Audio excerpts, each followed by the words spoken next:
Homunculus is one of the most well-written manga that I've ever read, and I even want to go back and reread it just to see if I missed anything. This is one of those dual-layer series where, on the surface, it's telling one type of story, but in actuality, there's a totally different type of story being told here, and it really all just depends on your state of mind when reading it, if you can catch some of these subtle hints or not. And I like manga, but I'm not a very big manga reader. Sometimes it'll take me a week, maybe 2 weeks to finish a shorter series, but with this, I actually was really surprised because this was the most that I have ever read of manga in a single day. I sat down and I went from start to finish within half a day.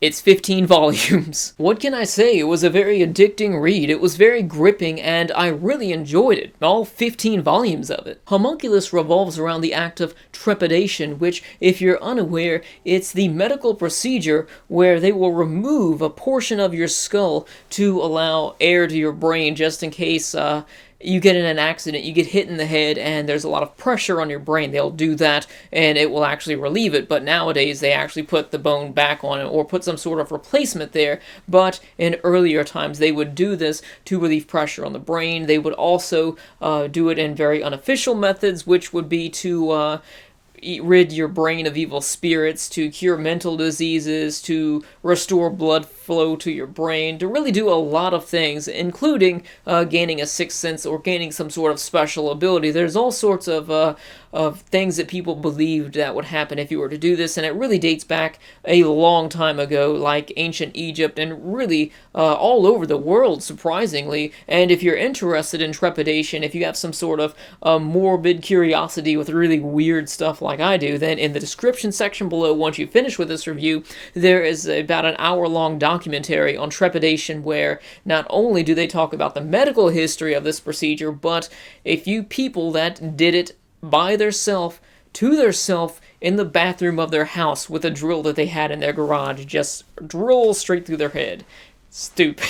Anyways, our story focuses on Nakoshi, who is our main character that lives in his car, and despite all of his efforts to not relate with anyone, he consciously seeks out human interaction. It's kind of contradictory, but he will live in his car right in between a really expensive fancy hotel and a park where all the homeless people sleep, and he doesn't want to identify with either of these people, but at nights he will actually go out and spend time with the homeless people in the park before going to sleep. Nakoshi's background is a huge mystery that you learn by piecing together hints and clues that you're given throughout reading the story until the end, when some of the major pieces are revealed to you. But some of the things that I can reveal about this character is that he is brilliant, but he's also very twisted. One day, Nakoshi is approached by this very strange-looking man who identifies himself as a doctor in training, who wishes to pay him to undergo this medical procedure where they would actually remove a portion of his skull to see if he gets any sixth senses. And of course,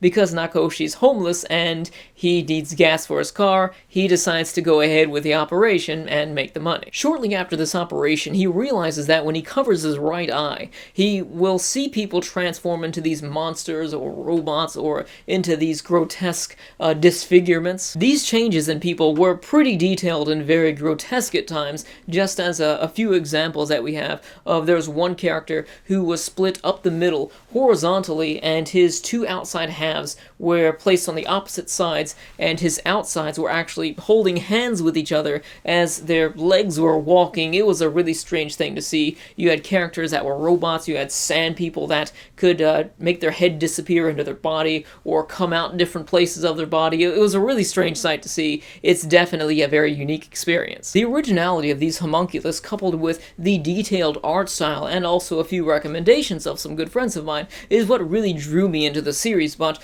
these homunculus are actually symbolic manifestations of the person's true self or some of their major problems in life. So it's really symbolic, and looking at some of these creatures, you have to just guess and think about what some of the problems would be, because while it does go in depth with a few people and show some of their issues exposing that, there are a lot of other people that the story never gets around to, because he's basically walking around on the street seeing everyone as these creatures, and sometimes I'll just sit there and look at some of the individual panels for minutes at a time, just trying to think about what some of these images mean, what they actually represent. After this operation, the story is split into 3 separate arcs. This first arc is Nakoshi exploring the city, using this ability to spot some of these people with the homunculus and getting to know them, and in the essence of exploring his own ability, he gets to know them and tries to fix some of the issues that they have.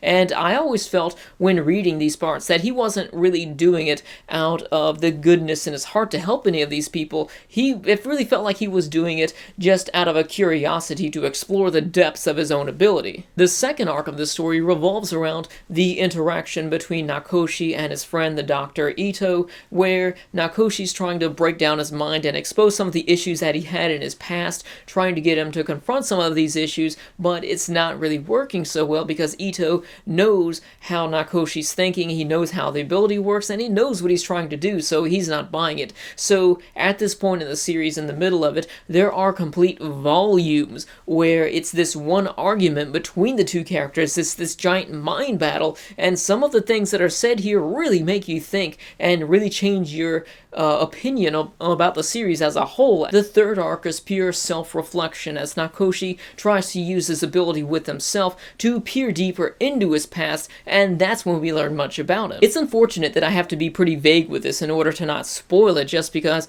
I found so many hidden little clues here and there, and whenever I talk to friends about it, I really enjoy doing that because we all understand things in a different way, and I think that's how it's going to be with everybody who reads this series. You're going to get maybe a different understanding about certain things, and just the way that you interpret some of the characters, you may have different interpretations of them, but some of the parts, especially near the end, there is, if you've read it, there's this sex scene near the end, which, oh, it is the weirdest thing, and if you're like halfway through the series and you hear this, it's probably not what you're thinking, but there's a scene at the end which just screamed narcissism from this character, and it was just insane. I was like, what am I reading here as I was going through that? Homunculus explores such a wide variety of psychological problems and disorders with people that I really appreciated being able to see such a wide range of different unique people here, even though we didn't always get a lot of time with some of these characters, while other characters, they would be important to the story for just a few episodes or maybe a volume before moving on to someone else.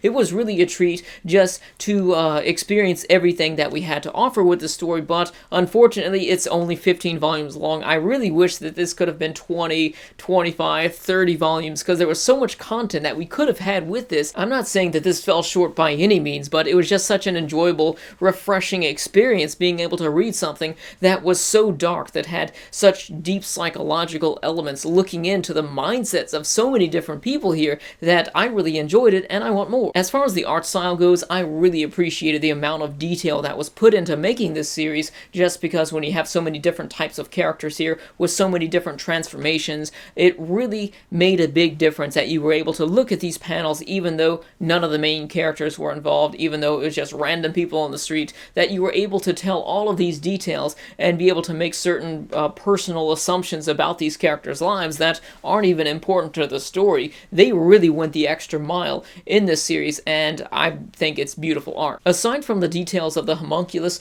I felt that the consistency with the art was beautiful throughout the series. It was very consistent, and they did a great job of articulating these characters' faces, giving them the proper emotions at all times, so I really think they did a great job with that. So if you're looking for a really deep seinen psychological mystery slash drama, then I highly recommend Homunculus. I give this series a 9.5 out of 10. It's only 15 volumes long. I guarantee you, not going to take you long at all to read. Go ahead and check it out. And if you've read Homunculus, let me know your thoughts about it in the comments section below. Thanks for watching, and don't forget to check out some of my other videos just in case you missed some. I have my anime review playlist, and also I have my top 10 anime movies of all time. Go ahead and check those out in case you missed some. Thanks for all your support with your likes and comments. Thank you for watching. I'll see you next time.